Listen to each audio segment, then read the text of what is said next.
Biome leading institute for pre medical exam NEET प्रतियोगिता परीक्षा की तैयारी के लिए लेकर आया है live digital classes on YouTube channel, pre recorded class, classroom video, special session, chat room. घर बैठे पूछिए सवाल, रिवीजन भी आसान। लॉकडाउन में सुनहरे सपनों को दे नई उड़ान। बायोम नगराटोली और हीलू Ranchi, admission going on. Biome leading institute for pre medical exam.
Good evening everyone.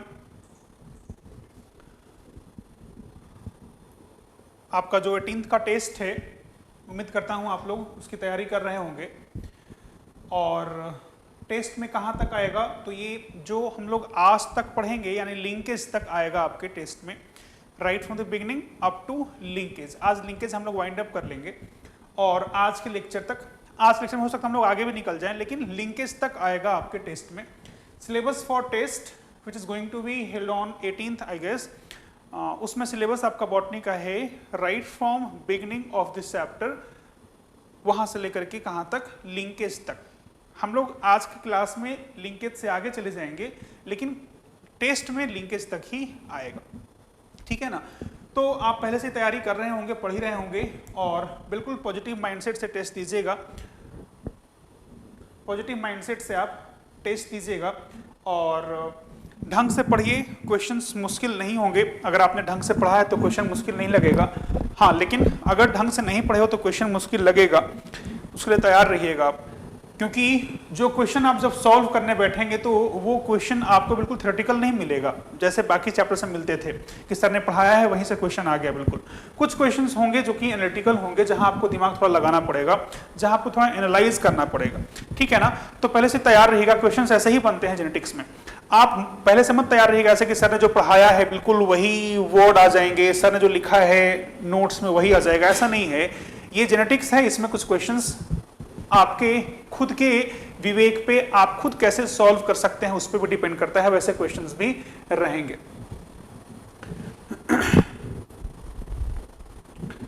तो ये था सिलेबस आपके टेस्ट का। साउंड क्लियर है ना?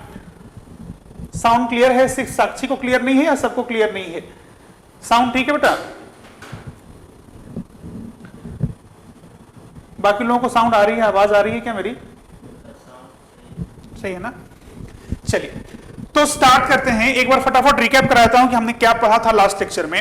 और हमने पढ़ा लास्ट लेक्चर में बिल्कुल लास्ट जो टॉपिक था हमारा वो था लिंकेज ग्रुप के बारे में, जहां हमने बात करा कि कई बार क्वेश्चन पूछते हैं कि बताइए लिंकेज ग्रुप कितना होगा किसी ऑर्गेनिज्म में, तो कैसे पता करेंगे आप? तो लिंकेज ग्रुप का नंबर होता है just equal to chromosome, number of chromosomes in haploid set of chromosome.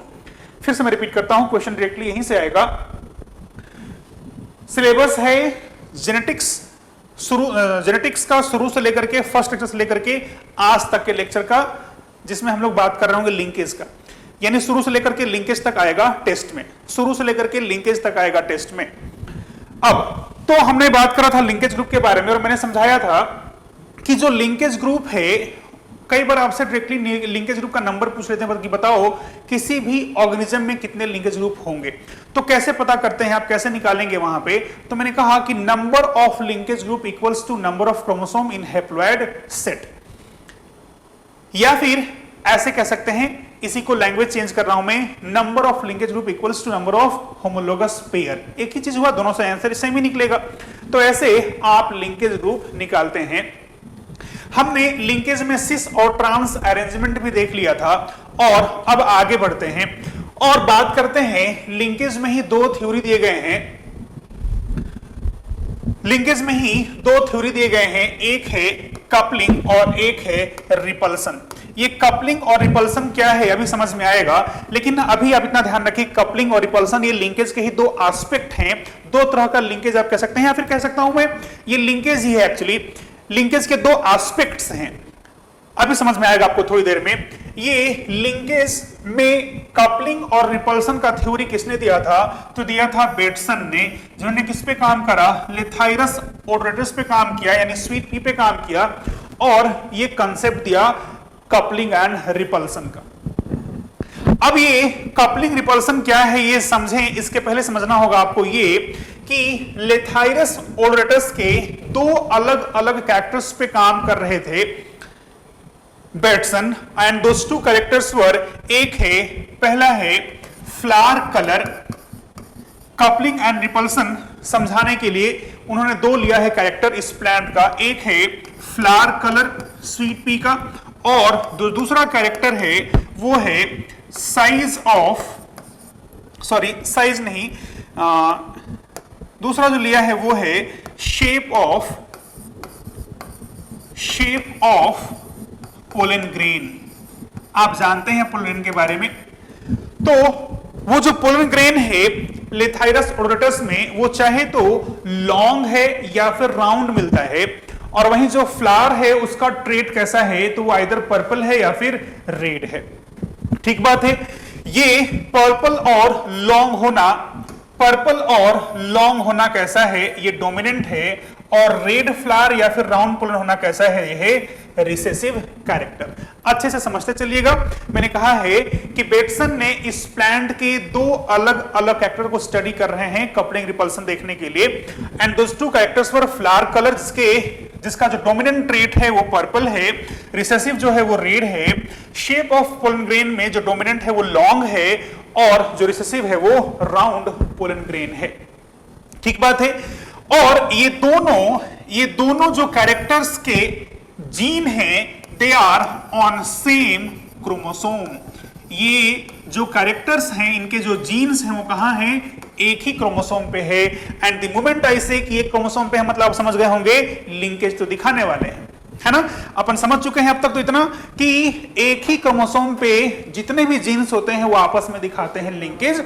अब वो लिंकेज टाइट होगा कि लूज होगा, ये इस बात पे डिपेंड करता है कि जिन दो जीन्स की बात कर रहे हैं आप, उन जीन्स के बीच में स्पेसिंग कितना है, डिस्टेंस कितना है।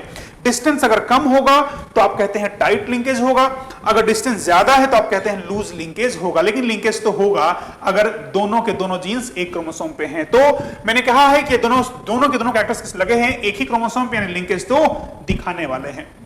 यहां तक क्लियर है क्या? यहां मैंने दो अलग अलग कैरेक्टर लिया है, बेटसन का लिया हुआ, and those two characters are flower का कलर, और दूसरा मैंने लिया है शेप ऑफ पोलन ग्रेन। मैंने बताया है इसमें डोमिनेंट ट्रेट कौन सा है और रिसेसिव ट्रेट कौन सा है, ये मैंने आपको समझा दिया है।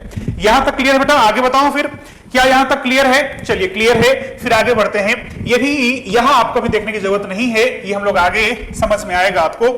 चलिए फिर आते हैं, समझते हैं कि आखिर ये कपलिंग क्या है। थोड़ा जूम कर दीजिएगा ना, इस पे रखिएगा फोकस। तो अब समझते हैं कि ये कपलिंग और रिपल्सन क्या है। पहले बात करेंगे हम लोग कि ये कपलिंग क्या है। ध्यान दीजिएगा, कपलिंग का मतलब ही क्या है, जितना लिटिल मीनिंग आप समझ रहे होंगे, इसका मतलब ये हुआ कि साथ साथ रहने का टेंडेंसी इज कपलिंग।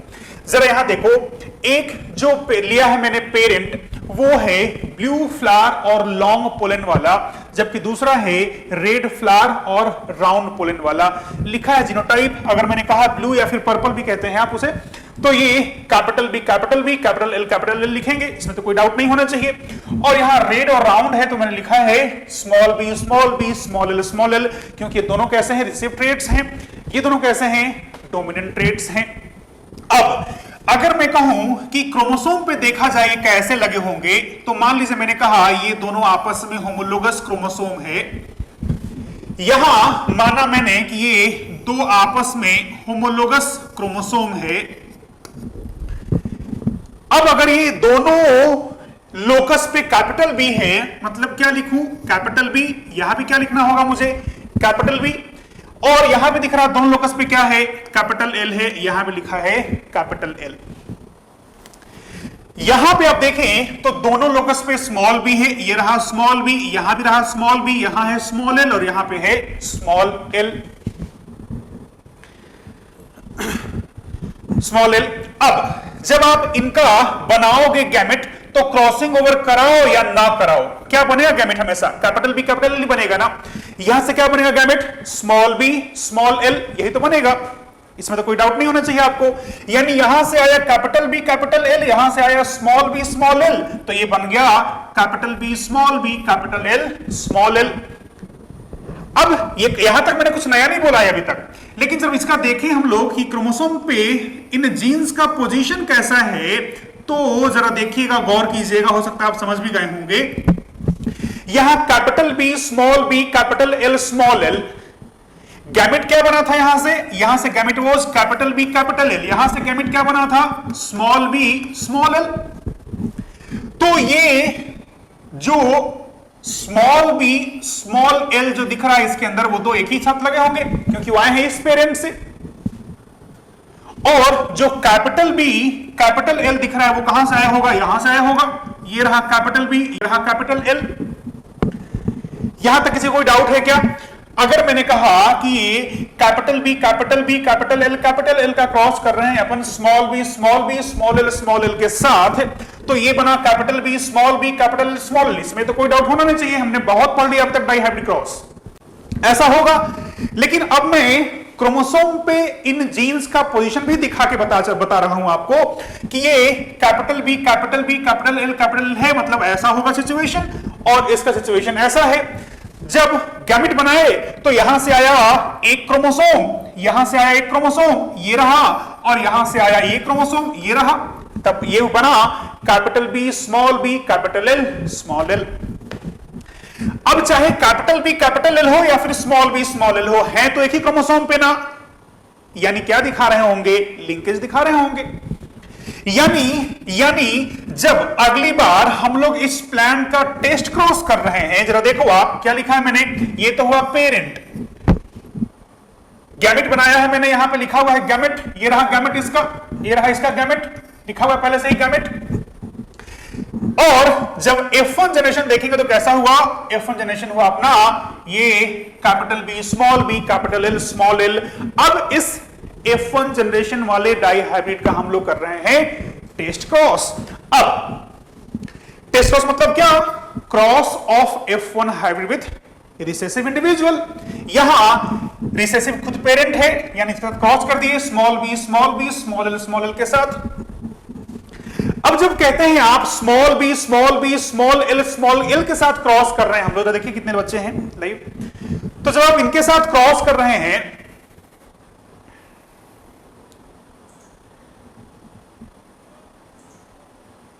जब आप इसका क्रॉस कर रहे हैं इसके साथ, यानी टेस्ट क्रॉस कर रहे हैं, ये तो क्लियर हो गया ना कि यहां से गैमेट बनेगा सिर्फ एक, और वो होगा स्मॉल बी स्मॉल एल। अगर मैं इसका टेस्ट क्रॉस कर रहा हूं, लिखा है मैंने यहां पे कि टेस्ट क्रॉस कर रहे हैं हम लोग, तो टेस्ट क्रॉस करने के बाद यहां से जो गैमेट आएगा वो तो हमेशा स्मॉल बी स्मॉल एल ही होगा, और यहां से अलग अलग हो सकता है। जरा देखिएगा अच्छे से, ध्यान दीजिएगा इधर कि ये जो F1 है इसमें आपको दिख रहा है कि ऐसा क्रोमोसोमल सिचुएशन है। अब जब बनाओगे आप गैमेट तो कैपिटल बी कैपिटल एल भी बनेगा, ये रहा capital B capital L, small B small L भी बनेगा। और अगर क्रॉसिंग ओवर होता है इनके बीच में, किसी को भी एक ले लो, क्रॉसिंग ओवर कराओगे कैपिटल एल स्मॉल एल के बीच में या फिर इनके बीच में, तो ये कैपिटल बी स्मॉल एल बनेगा और ये स्मॉल बी कैपिटल बनेगा, यानी ये दो बनेंगे तब जब होगा रिकॉम्बिनेशन। Getting my point? अब जरा समझिएगा, आप अब तक क्या जानते थे कि अगर इंडिपेंडेंट असॉर्टमेंट होता है तो इन चारों गैमेट्स का मिलने का चांस बराबर होता था, ऐसा ही है ना? लेकिन अब क्या कह रहा हूं मैं, कैपिटल बी कैपिटल एल एक साथ क्रोमोसोम पे थे, स्मॉल बी स्मॉल एल एक साथ थे, तो जो गैमेट बना उसमें इसका चांस ज्यादा है मिलने का और इसका चांस ज्यादा है, क्योंकि ये क्या है, पेरेंटल कॉम्बिनेशंस हैं, जबकि ये जो बने होंगे रिकॉम्बिनेशन से, ये बने होंगे रिकॉम्बिनेशन से, इसके चांसेस कम होंगे होने के। पहले क्या था चांस, अगर 100 बना है गैमेट तो उसमें से 25 ये होगा, 25 ये होगा, 25 ये होगा, 25 ये होगा, लेकिन अब वो ऐसी बात नहीं है। अब पेरेंटल ज्यादा होगा, यानी ये दोनों ज्यादा होंगे और ये कम होंगे। क्यों कम होगा? समझ गए हैं अब पहले से आप कि ये दोनों लिंक्ड जीन्स हैं, क्रॉसिंग ओवर के चांसेस कम होते हैं, यानी ये मिलने का चांस कम है, लेकिन मिलेगा तो जरूर। अब जब आप यहां से देखोगे तो बनेंगे ना 4 गैमेट, लेकिन चारों का टाइप एक ही है, that type is small B small L, लेकिन गैमेट तो 4 बनेंगे ना। जब भी मियोसिस करते हो कितने बनते हैं सेल? 4 बनते हैं ना, तो कितने बनेंगे गैमेट? 4 बनेंगे स्मॉल बी स्मॉल एल वाले, यानी 4 गैमेट यहां से इसके और 4 गैमेट इसके, 16 हुए। लेकिन जरा देखिए क्या मिल रहा है आपको, यहां जरा देखो, कैपिटल बी कैपिटल एल यहां से बनाए थे गैमेट, यहां से आया था स्मॉल बी स्मॉल एल, तो ये बना capital B capital L small L. यहां देखो आप, तो ये स्मॉल बी स्मॉल एल यहां से आया था और स्मॉल बी स्मॉल एल यहां से आया था, तो ये बना small B small L small L. समझिएगा अच्छे से, नहीं तो फिर दिमाग में बिल्कुल खिचड़ी बन जाएगा। तो ये दोनों बने हैं कैसे, ये पेरेंटल गैमेट से, यानी इससे और इससे बनाइए।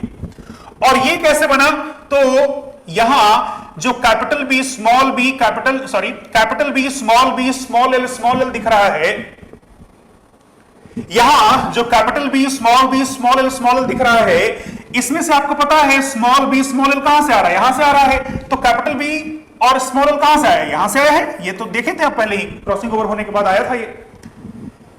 तो जो रेशियो आप पढ़ते थे वो रेशियो चेंज हो रहा है, इसका मिलने का चांस कितना है 7, इसका मिलने का चांस कितना है 7, और इसका मिलने का चांस कितना है 1, यानी जो रिकॉम्बिनेंट से बने हैं, जो रिकॉम्बिनेशन से होकर बनेगा ऑर्गेनिज्म, उसका नंबर कितना है, सिर्फ 2, और बाकी 14 कैसे हैं, वो लिंक्ड हैं, यानी पेरेंटल है। यानी यहां टेंडेंसी, जरा समझिएगा अच्छे से, यहां टेंडेंसी है कैपिटल बी और कैपिटल एल का साथ में रहने का, यहां टेंडेंसी है स्मॉल बी और स्मॉल एल का साथ में रहने का, ये कपल बन के रह रहे हैं, साथ साथ रहना चाह रहे हैं, कैपिटल बी कैपिटल एल का कपलिंग हो रहा है, स्मॉल बी स्मॉल एल का कपलिंग हो रहा है, इसीलिए इसके मिलने के चांसेस कम हो गए। आपको जो फिनोटाइपिक रेशियो दिख रहा है वो कैसा है, ये है बहुत ही इंपॉर्टेंट, बहुत ही इंपॉर्टेंट, बहुत ही इंपॉर्टेंट। डायरेक्टली पूछ लेते हैं क्वेश्चन कि क्या होता है कपलिंग के केस में फिनोटाइपिक रेशियो, तो वो है 7:1:1:7, जहां ये तो आपको क्लियर होगा ही कि 7 क्या होगा, ये वाला पेरेंटल ही होगा ऑब्वियसली। लिंकेज की बात कर रहे हैं तो ज्यादा क्या होगा, पेरेंटल ही होगा। ये तो ऑब्वियस सी बात है ना कि अगर लिंकेज हो रहा है तो पेरेंटल ही ज्यादा मिलेगा। तो ये 7 क्या है, पेरेंटल, ये 7 क्या है, पेरेंटल। क्यों कह रहा हूं ऐसा, जो देखो ये ब्लू लॉन्ग, ये क्या था, ब्लू लॉन्ग, ये क्या है, रेड राउंड, ये क्या है, रेड राउंड, पेरेंटल है। और ये दोनों क्या है, ब्लू राउंड, ना ये है ना ये है ऐसा, ये है रेड राउंड, ना ये है ना ये है ऐसा। तो रिकॉम्बिनेंट्स के मिलने के चांसेस बहुत ही कम हो गए और रेशियो रहा आपके पास 7:1:1:7। ये रेशियो है बहुत इंपॉर्टेंट, यही है कपलिंग, कि एक क्रोमोसोम पे लगे हुए जो दोनों के दोनों डोमिनेंट या फिर रिसेसिव एलील्स होते हैं वो साथ में ही रहना चाहते हैं, यही है कपलिंग, यही है कपलिंग। जरा मुझे बताइए ये क्लियर है कि नहीं, अदरवाइज मैं फिर से बताने को तैयार हूं। ये एनसीईआरटी के बाहर का बेटा, अच्छे से समझ लीजिए, कहीं दिक्कत तो पूछ लीजिए, अदरवाइज हम लोग डिफॉल्शन पे आएंगे। हर्षिता कह रही है तो सर कंप्लीट लिंकेज में क्रॉसिंग ओवर बनते हैं, ऐसा नहीं है कि बस पेरेंटल कॉम्बिनेशन। ध्यान रहे ये कंप्लीट लिंकेज कहां है, ये तो इनकंप्लीट लिंकेज है बेटा। अगर कंप्लीट लिंकेज होता तो हर्षिता घर जाके पढ़ाई नहीं की, इसका मतलब रिवाइज नहीं की हो। हमने देखा था लास्ट लेक्चर में, हमने क्या देखा था, आपने खुद क्रॉस करके बताया था कि अगर कंप्लीट लिंकेज होगा तो जब आप टेस्ट क्रॉस करते हैं तो रेशियो 1:1 आता है। यहां पे तो क्या आ रहा है 7:1:1:7। कंप्लीट लिंकेज होता तो आपने खुद बताया था मुझे उस टाइम पे कि सर टेस्ट क्रॉस रेशियो 1:1 आ रहा है और फेनोटाइपिक रेशियो 3:1 आ रहा है। याद आ रहा है? तो कंप्लीट लिंकेज में तो वो है। अगर कंप्लीट लिंकेज होता तो ये और ये बनता ही नहीं। कंप्लीट मतलब कंप्लीट, कोई क्रॉसिंग ओवर नहीं, कम की बात नहीं है, बिल्कुल होना ही नहीं है क्रॉसिंग ओवर, तब कंप्लीट कहेंगे आप। तो अगर कंप्लीट होता तो ये और ये बनता ही नहीं, सिर्फ ये बनता और ये बनता तो 1:1 रेशियो रह जाता। ये इनकम्प्लीट लिंकेज है क्योंकि आपको दिख रहा है कम ही सही लेकिन रिकॉम्बिनेंट्स बन तो रहे हैं ना, इसलिए हर्षिता ये कंप्लीट नहीं इनकम्प्लीट लिंकेज है। चलिए क्लियर है सबको? चलिए ध्रुव कह रहा है एक बार फिर से बता दीजिए, मैं फिर से बता देता हूं। मैंने कहा कि पेरेंट लिया है हमने ऐसा कि कैपिटल बी कैपिटल एल एक साथ एक क्रोमोसोम पे है, और एक और पेरेंट लिया है ऐसा जहां पे स्मॉल बी स्मॉल एल एक साथ है। यानी डायग्राम देख के समझ में आ रहा है कैपिटल बी और कैपिटल एल आपस में लिंक्ड हैं, स्मॉल बी स्मॉल एल आपस में लिंक्ड हैं। गैमेट बनाया तो कुछ भी कर लो, गैमेट यहां से बनना है कैपिटल बी कैपिटल एल ही, यही बनेगा गैमेट। कुछ भी कर लो, गैमेट यहां पे यही बनेगा स्मॉल बी स्मॉल एल। जब कराए आप सिंगेमी इन दोनों गैमेट्स का तो बना capital B capital small L.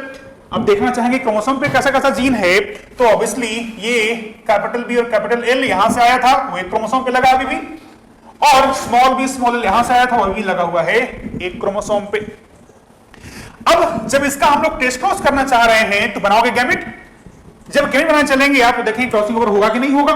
तो मैंने कहा चूंकि जीन्स लिंक्ड है तो क्रॉसिंग ओवर हो तो सकता है, लेकिन चांसेस कम है होने के, उसके प्रोबेबिलिटी कम है मिलने का। तो यहां दिखा कि कैपिटल बी कैपिटल एल बिना क्रॉसिंग ओवर का ही बन गया, स्मॉल बी स्मॉल एल इधर आ गया। और अगर क्रॉसिंग ओवर होता है तो ये बनेगा और ये बनेगा, ये तब बनेगा जब रिकॉम्बिनेशन होगा। मैंने लिख दिया यहां पे, ये पेरेंटल है, ये पेरेंटल है, और ये कैसे हैं रिकॉम्बिनेंट्स हैं। तो 4 गैमेट यहां से आया, 4 गैमेट आया होगा इधर से। कितने बनेंगे ऑफस्प्रिंग्स टोटल? 16, क्योंकि आप जानते हैं जाइगोटिक कॉम्बिनेशन इज गैमेट का मल्टीप्लिकेशन। तो गैमेट 4 यहां से, गैमेट 4 यहां से, 16 हुआ। अब उस 16 में मैंने कहा कि ये एक्सपेरिमेंटल डेटा है कि ये अगर 100 प्लांट्स मिले थे आपको तो उसमें 44 ये थे, 6 ये थे, 6 ये थे, 44 ये थे, यानी रेशियो क्या रह गया? रेशियो रहा 7:1:1:7। ये 1 क्यों है? क्योंकि ये तो बना है रिकॉम्बिनेशन से, जिसका होने के चांस ही बहुत कम था। ये 1 क्यों है? क्योंकि ये तो बना है रिकॉम्बिनेशन से, इसके होने के चांसेस ही कम थे। ये ज्यादा क्यों रहा? 7 क्यों दिख रहा है? क्योंकि यहां कैपिटल बी कैपिटल एल इधर से आया है और स्मॉल बी स्मॉल एल इधर से आया है, यानी यहां पे लिंकेज दिख रहा है, क्रॉसिंग ओवर नहीं था। तो ये था कपलिंग, जिसमें आप देख रहे हैं कि एक ही पेरेंट से आ रहे कैपिटल बी कैपिटल एल या फिर एक ही पेरेंट से आ रहे स्मॉल बी स्मॉल एल का टेंडेंसी है कि भैया साथ में ही रहेंगे जब तक रहेंगे। तो यही है कपलिंग, जिसका टेस्ट क्रॉस रेशियो कैसा है? 7:1:1:7 है। चलिए अब जरा क्वेश्चन लेते हैं आपका। आयुष कह रहा है सर प्लीज लिंकेज टॉपिक का कुछ क्वेश्चंस ग्रुप में भेज दीजिए। ठीक है, कुछ क्वेश्चन हम लोग आज भी करेंगे बेटा। मीनू कह रही है सर कंप्लीट लिंकेज में ओनली पेरेंटल बनते हैं, दैट इज 1:1। बिल्कुल सही बोल रही हो। तो ये था कपलिंग, जिसमें मैंने कहा है कि ये फिनोटाइपिक रेशियो जहां मैंने स्टार मार्क किया हुआ है, इसको डायरेक्टली आप मगअप ही कर लीजिए, याद ही कर लीजिए, क्वेश्चन तो यहां से बनेंगे। आगे बढ़ते हैं और बात करते हैं जरा रिपल्सन के बारे में। ये तो था कपलिंग, जहां आप देखे कैपिटल बी कैपिटल एल साथ रहना चाह रहा है, स्मॉल बी स्मॉल एल साथ रहना चाह रहा है। अब जरा आप कपलिंग समझ गए हो तो अब आइए रिपल्सन पे। वही दोनों कैरेक्टर है, यहां लिया है मैंने, लेकिन इस बार ब्लू फ्लावर और राउंड पोलन। यानी अगर मैं बनाऊं फिर से वैसे ही आपको समझाने के लिए, ये दोनों होमोलोगस क्रोमोसोम है। इस बार यहां कैपिटल बी है, यहां कैपिटल बी है, लेकिन यहां पे कैपिटल एल नहीं स्मॉल एल लिया है मैंने। वैसे ही यहां पे small B small L sorry capital L है, इसका मतलब ये हुआ कि ये दोनों अगर होमोलोगस क्रोमोसोम है, यहां पे स्मॉल बी, यहां पे स्मॉल बी, यहां पे कैपिटल एल, यहां पे कैपिटल एल होगा। क्लियर है ना यहां तक? अब जब बनाओगे गैमेट तो गैमेट क्या बनेगा हमेशा? इसका गैमेट बनेगा हमेशा कैपिटल बी स्मॉल एल, यहां से बनेगा हमेशा स्मॉल बी स्मॉल एल। ऐसा ही है ना? ऑब्वियसली ऐसा ही है। अब हम लोग इसका कर रहे हैं, यानी ये जो मिला आपको F1, इसका हम लोग कर रहे हैं टेस्ट क्रॉस पहले जैसा ही, लेकिन ये जो मिला आपको कैपिटल बी कैपिटल स्मॉल, इसका कैसा कंडीशन है जरा देखो। इसका कंडीशन पिछले वाले से अलग है। कैसे अलग है? तो इस बार जो कैपिटल बी है, अगर मैंने कहा यहां पे है तो इस पे कैपिटल एल है, यहां पे स्मॉल बी है तो यहां पे कैपिटल एल है। ये यहां से आया है और ये यहां से आया है। यहां तक तो क्लियर होगा? क्लियर होना ही चाहिए। कुछ भी नया नहीं बोला है मैंने, ये तो हम लोग सिंपल कर रहे हैं डाइहाइब्रिड क्रॉस अभी तक। अब इसका हम लोग कर रहे हैं टेस्ट क्रॉस। टेस्ट क्रॉस करोगे मतलब इसके साथ क्रॉस किया। अब अगर आप रटे होंगे तो कंफ्यूजन होगा। कंफ्यूजन क्या हो रहा होगा कि सर आपने कहा था कि test cross is cross of F1 hybrid with recessive parent, तो पेरेंट तो यहां पे है ना रिसेसिव, तो कैसे क्रॉस करा रहे हो आप इसके साथ? आप क्रॉस करा रहे हैं इसके साथ, जबकि डेफिनेशन तो आप कुछ और ही बोले थे। तो अगर आपके मन में ऐसा क्वेश्चन चल रहा है तो मैं आपको फिर याद कराऊंगा कि मैंने समझाया था अलग से कि वो तो मेंडेलियन क्रॉस था जहां पे पेरेंट व रिसेसिव, जहां नहीं होंगे आप अलग से रिसेसिव पेरेंट ढूंढेंगे, बनाएंगे, फिर क्रॉस करेंगे। यानी टेस्ट क्रॉस का डेफिनेशन क्या होता है? Cross of F1 hybrid with recessive individual. अब वो इंडिविजुअल पेरेंट है चाहे नहीं है, वो हेडेक किसी और का है, यहां नहीं है पेरेंट वैसा, तो क्या हुआ? अलग से हम लेके आएंगे स्मॉल वाले को, तब करेंगे टेस्ट क्रॉस। ठीक है ना? तो ये हमने इसका किया टेस्ट क्रॉस। अब इस बार पता है आपको कि जब गैमेट बन रहा है तो कैपिटल बी और स्मॉल एल, यहां देखो कैपिटल बी स्मॉल एल ये बना यहां से, यानी ये तो पेरेंटल है, बिना रिकॉम्बिनेशन का बन गया। जबकि यहां देखो आप स्मॉल बी कैपिटल एल, यहां से ये कैसा है? मतलब ये भी पेरेंटल है। अब capital B capital L gamete कैसे बना होगा? कैपिटल बी कैपिटल एल, यानी ये आया होगा इधर तब ना बनेगा, यानी बना है ये रिकॉम्बिनेशन से। ये भी बना होगा कैसे? रिकॉम्बिनेशन से। बिल्कुल पैरेलल चल रहा पहले जैसा। इस बार ये पेरेंटल है, ये पेरेंटल है, क्योंकि कैपिटल बी स्मॉल एल आपको दिख रहा है, कैपिटल बी स्मॉल एल यहां से आया है, स्मॉल बी कैपिटल एल यहां से आया है, पेरेंटल है ये, तो small B capital L parental है। अब जब आप क्रॉस करके देख रहे हो तो यहां ये ब्लू लॉन्ग कितना मिला? 1, ये रेड राउंड कितना मिला? 1, और ये ब्लू राउंड और रेड लॉन्ग कितना मिला? 7। कुछ नया नहीं मिला। ये जरा देखो, ब्लू राउंड पेरेंटल है, रेड लॉन्ग पेरेंटल है, मिलना ही चाहिए था ऐसा ही। और ये 1 क्या है? तो रिकॉम्बिनेंट्स हैं, जरा देखो ये रिकॉम्बिनेंट्स हैं, लेकिन रेशियो चेंज हुआ। वहां 7:1:1:7, यहां पे 1:7:7:1। कंफ्यूज मत होना, यहां जो सीक्वेंस मैंने लिखा है फिनोटाइप का, वही सीक्वेंस वहां भी था, वहां भी पहले वैसे ही था, blue long blue round. Doubt हो जरा देख लो, यहां देखो पहले आप एक बार, पहले क्या लिखा है? ब्लू लॉन्ग ब्लू राउंड, यहां भी देखो वैसे ही है। आप कपलिंग में जरा चल के देख लो, वहां भी ब्लू लॉन्ग और ब्लू राउंड भी था पहले। ये देखो आप, blue long blue round, same sequence लिखा है मैंने यहां। इसमें इस अगली बार क्या है? रेड लॉन्ग और रेड राउंड, जरा देखते हैं, रेड लॉन्ग और रेड राउंड, ये रहा रेड लॉन्ग और रेड राउंड, तो सीक्वेंस वही वाला है, बस अंतर क्या आया है कि रेशियो हो गया, ब्लू लॉन्ग पहले 7 था, इस बार 1 है, यानी इस बार रेशियो हुआ 1:7:7:1।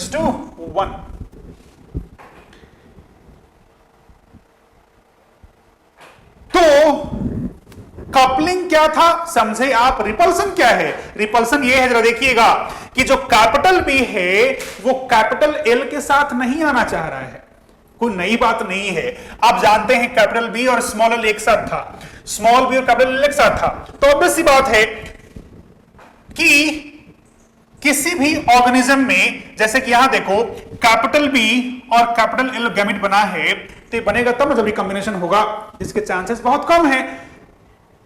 अगर मैं कह रहा हूं ये रिकॉम्बिनेशन से बनेगा जिसका चांस बहुत कम है क्योंकि जीन्स लिंक्ड है, इसका मतलब क्या है, कैपिटल बी नहीं चाह रहा है कि कैपिटल एल आए उसके साथ, वो चाह रहा है कैपिटल बी और स्मॉल एल ही रहते, भी तो लिंकेज ही हुआ, लेकिन इसे रिपल्सन कहा उन्होंने, क्यों, क्योंकि कैपिटल बी और स्मॉल एल, यानी कैपिटल बी और कैपिटल एल एक दूसरे को रिपेल कर, भैया कैपिटल बी और कैपिटल एल नहीं, हम तो कैपिटल बी और स्मॉल एल रहेंगे, स्मॉल बी और कैपिटल एल रहेंगे हम साथ में, स्मॉल बी और स्मॉल एल एक दूसरे को रिपेल कर रहा है, इसलिए इसका नंबर कम बना। बिल्कुल पहले जैसा ही है, यानी रेशियो रहा यहां पे 1:7:7:1, वो कपलिंग था, रिपल्सन है। वो कपलिंग क्यों था, कैपिटल बी कैपिटल एल या फिर स्मॉल बी स्मॉल एल साथ रहना चाह रहे थे। ये रिपल्सन क्यों है कि कैपिटल बी और कैपिटल एल नहीं रहना चाह रहे हैं साथ में, स्मॉल बी स्मॉल एल नहीं रहना चाह रहे हैं साथ में। साथ में कौन रहना चाह रहा है, तो कैपिटल बी स्मॉल एल, जो ऐसा दिख रहा है क्योंकि यही जीन आया है पेरेंट से। कौन आना चाह रहा है साथ में, स्मॉल बी कैपिटल एल, वही तो आया है पेरेंट से। तो ये था observed phenotypic ratio test cross करने के बाद इन केस ऑफ रिपल्सन। जरा एक बार इसको मैं होल्ड कर रहा हूं, आप इसको जरा देख लीजिए एक बार। आप कहेंगे तो कपलिंग फिर से दिखा दूंगा उस स्लाइड को, आप एक बार देखिए, जरा एनालाइज कीजिए और कुछ डाउट तो पूछिए, अदरवाइज हम लोग आगे बढ़ेंगे। अब फिर कुछ क्वेश्चन है तो पूछिए, क्लियर है तो भी मुझे बताइए, डाउट है तो भी मुझे बताइए, ताकि मैं आगे बढ़ सकूं या फिर आपके डाउट क्लियर कर सकूं।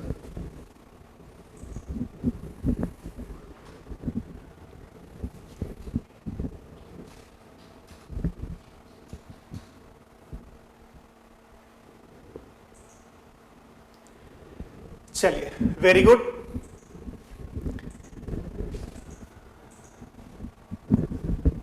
मीनू सबको दिख रहा है, तुम्ही को नहीं दिख रहा है? सबको क्लियर है, तुम्हें नहीं दिख रहा है? चलिए जूम करा देता हूं, जरा इसको जूम कर दीजिए ना, बिल्कुल जूम कर दीजिए एकदम।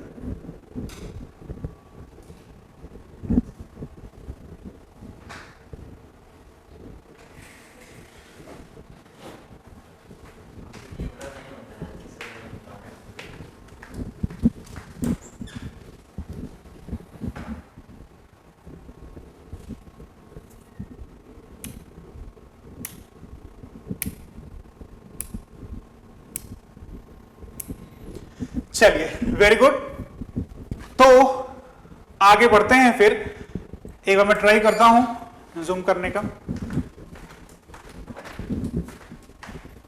साक्षी कह रही है sir red flower long pollen, red flower long pollen, ठीक है, का gamete small B capital L, small B capital L होना चाहिए ना, होना चाहिए बेटा, वही है ही, वही है ही, यही तो गैमेट। ये तो हमने टेस्ट क्रॉस किया हुआ है, देखो यहाँ पे ये लिखा है डाई हाइब्रिड टेस्ट क्रॉस, ये टेस्ट क्रॉस के बारे में लिखा हुआ है, इसको मत कंफ्यूज हो।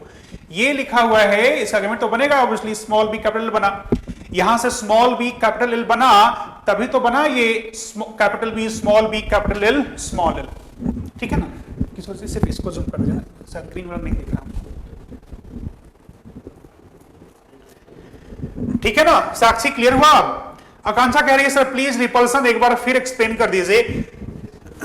चलिए फिर से बता देता हूं, मैंने कहा रिपल्सन का मतलब क्या है, जरा ये देखो, आप खुद सोचना, कैपिटल बी स्मॉल एल मैंने लिया है यहां पे एक पेरेंट में, यहां लिया मैंने स्मॉल बी कैपिटल एल, इसका मतलब क्या हुआ, इसका मतलब ये हुआ कि कैपिटल बी स्मॉल एल साथ रहना चाहेंगे, ये तो आप समझते होंगे। वैसे ही स्मॉल बी कैपिटल एल एक साथ है तो ये दोनों साथ में रहना चाहेंगे। जब मैं कहता हूं कैपिटल बी स्मॉल एल साथ रहना चाहेंगे, इसका मतलब मैं उल्टा कह सकता हूं ना ऐसे कि कैपिटल बी और कैपिटल एल साथ नहीं रहना चाहेंगे, एक ही बात हुआ ना। अगर मैं कहता हूं कि कैपिटल बी स्मॉल एल साथ रहना चाहेंगे, इसका मतलब क्या है, कैपिटल बी किसी और के साथ रहना नहीं चाहेगा, तो कोई और कौन है, कैपिटल एल तो है। ये जरा देखो, यहां पे मैंने बनाया था F1 हाइब्रिड की capital B small B capital L small L, ये रहा, तो ये कैपिटल बी स्मॉल एल तो बन जाएगा ऐसे ही बिना क्रॉसिंग ओवर के, ज्यादा बनेगा ये, क्योंकि लिंकेज की बात कर रहे हैं आप। ये small B small L, sorry ये स्मॉल बी कैपिटल एल आया है पेरेंट से, ये बन जाएगा। लेकिन ये और ये कैसे बनेंगे? रिकॉम्बिनेशन से बनेंगे, और चूंकि लिंकेज है रिकॉम्बिनेशन के चांसेस बहुत कम है, इसीलिए कैपिटल बी और capital L small B small L का होने का चांस बहुत कम है। इसी को तो आप कहते हैं रिपल्सन, कि कैपिटल बी कैपिटल एल के साथ नहीं जाना चाह रहा है, इसीलिए तो इसका नंबर बहुत कम दिखा आपको, 1 दिखा, जबकि वहां पे 7 दिखा था कपलिंग वाले में। और यहां स्मॉल बी स्मॉल एल साथ रहना चाह रहे हैं, सॉरी यहां स्मॉल बी स्मॉल एल साथ नहीं रहना चाह रहे हैं। स्मॉल बी चाहता है कैपिटल एल के साथ रहना, यहां किसके साथ दे रहे हो आप? स्मॉल एल के साथ, इसलिए इसका नंबर कम हो गया।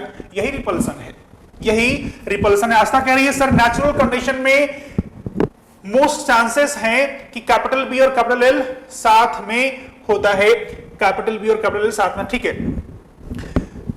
ऐसा नहीं कह सकते मोस्ट ऑफ केस में ऐसा होता है, जो वाइल्ड टाइप होगा उसमें कहेंगे कैपिटल बी कैपिटल एल एक साथ होता है। इट का मतलब ये नहीं कि हम मोस्ट ऑफ चांसेस ऐसा ही है कि कैपिटल बी और कैपिटल एल एक साथ रहेंगे, ठीक है ना, ऐसा नहीं कह सकते आप। आप जो कह रहे हो वो ये है कि वाइल्ड जो टाइप होता है यानी जो ओरिजिनल अरेंजमेंट होता है वो सिस होता है। ये कैसा है अरेंजमेंट? ट्रांस है। जबकि कपलिंग में क्या लेके चले थे आप? कपलिंग में जरा देखो, कपलिंग में आप क्या लेके चले थे? कपलिंग में आप सिस रखे थे पोजीशन। तो अंतर इतना ही है कि यहां लिंक्ड जीन्स सिस पोजीशन में है, सिस पोजीशन में है, और नेक्स्ट वाला यानी रिपल्सन में आपको दिख रहा है कि जो लिंक्ड जीन है पी और एल वो ट्रांस अरेंजमेंट दिखा रहे हैं। जरा देखो कैपिटल एल कैपिटल बी और स्मॉल एल कैसा अरेंजमेंट है? ट्रांस अरेंजमेंट है, लेकिन है तो लिंक्ड जीन्स ही ना। तो ये था कपलिंग एंड रिपल्सन, जिसमें आप बहुत जरूरी है आपके लिए याद रखना कि ये फेनोटाइपिक रेशियो क्या आया था टेस्ट क्रॉस करने के बाद। अब ये जूम किया हुआ है, अब तो क्लियर होगा।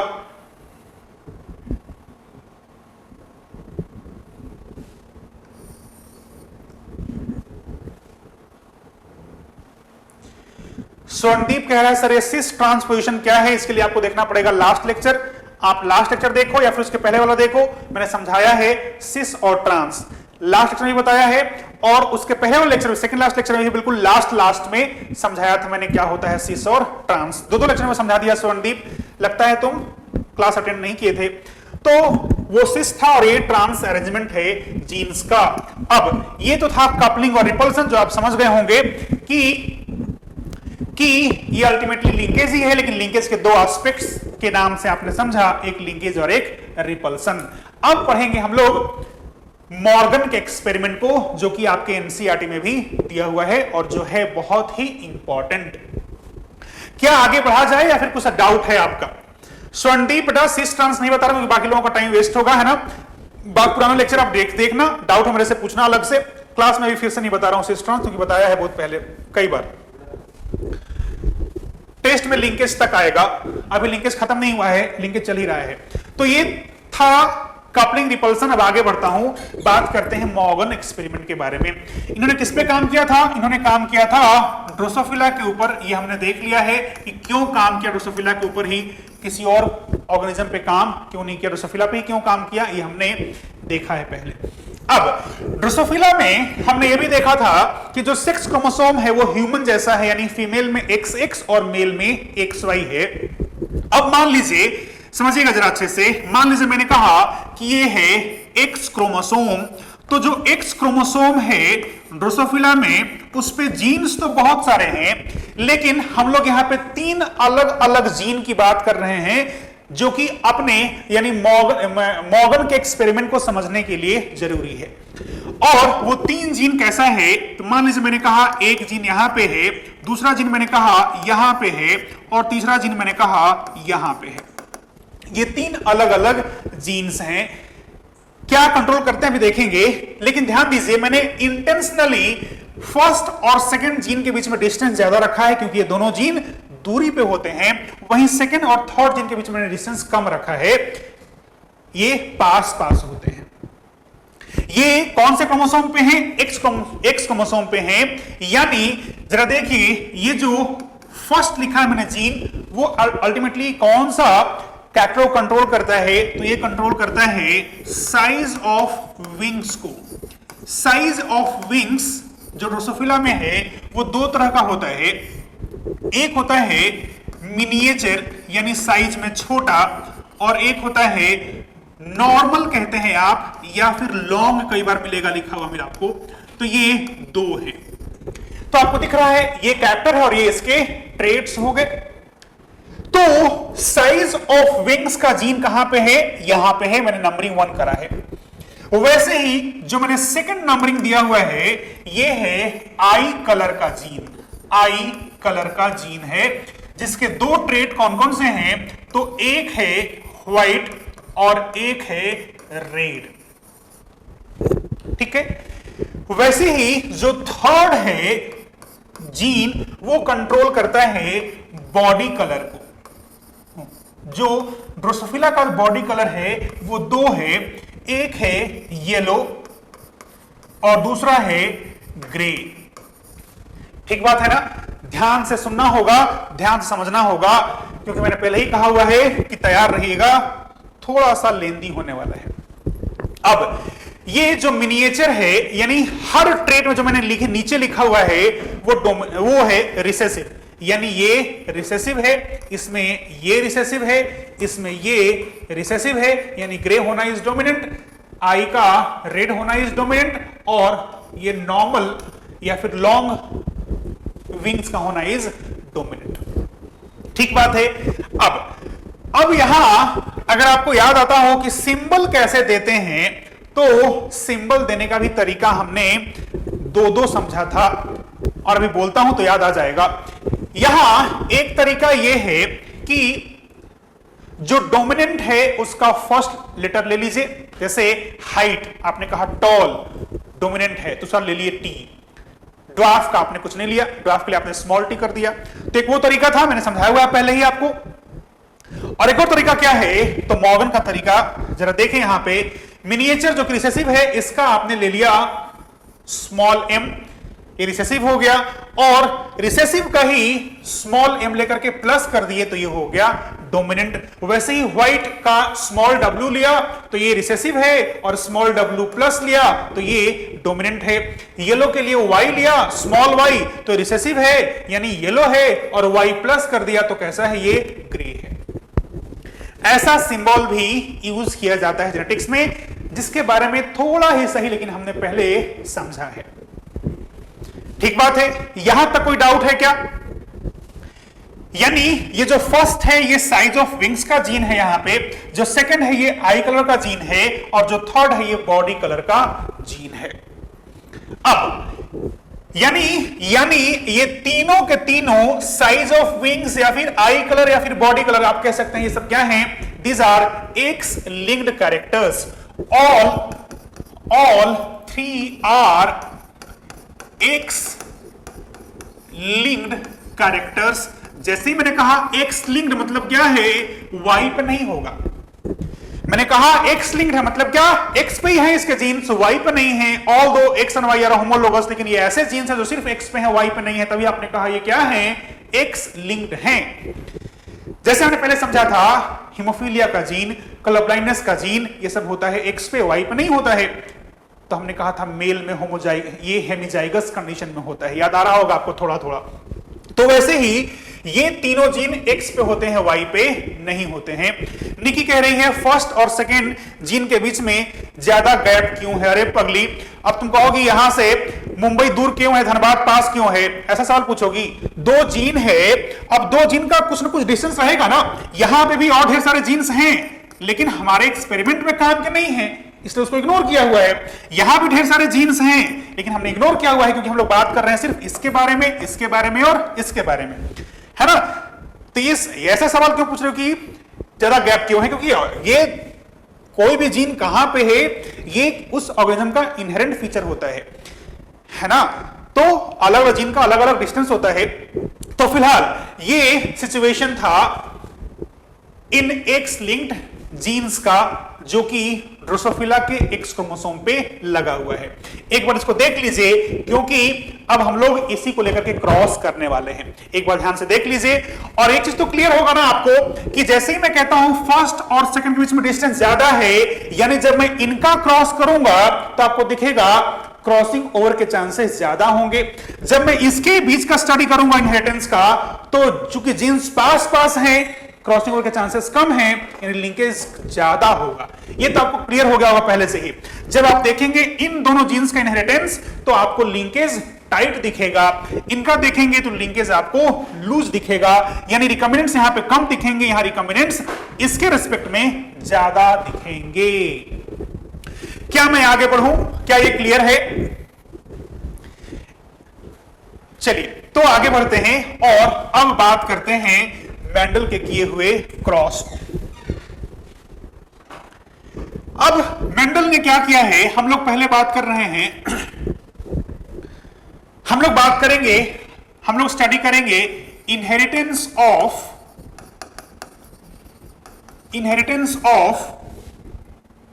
W एंड Y जीन्स, यानी जो मैं नंबरिंग किया था सेकेंड और थर्ड, हम लोग उसकी बात करेंगे। अब ध्यान से बिल्कुल अटेंटिव होकर सुनिएगा। मैंने नहीं, मॉर्गन ने क्या लिया है, मेल लिया जो कैसा है, मेल कैसा है, वाइल्ड है। इन्होंने वाइल्ड मेल लिया, वाइल्ड कह ले या फिर डोमिनेंट कह ले, एक ही बात हुआ। मेल है यानी XY क्रोमोसोम होगा, ये मैंने कहा X क्रोमोसोम है और ये मैंने कहा Y क्रोमोसोम है। मैंने कहा है वाइल्ड है, वाइल्ड मतलब क्या कहते हैं आप, डोमिनेंट। जीन कौन सा लिया है मैंने, W और Y, तो W का डोमिनेंट फॉर्म क्या, W प्लस, और Y का क्या, Y प्लस। क्या मैं वैसे ही WY यहां पे लिखूं Y क्रोमोसोम पे? नहीं लिखूंगा, क्योंकि ये कैसे जीन्स हैं, ये X लिंक्ड हैं, तो Y पे तो होगा ही नहीं।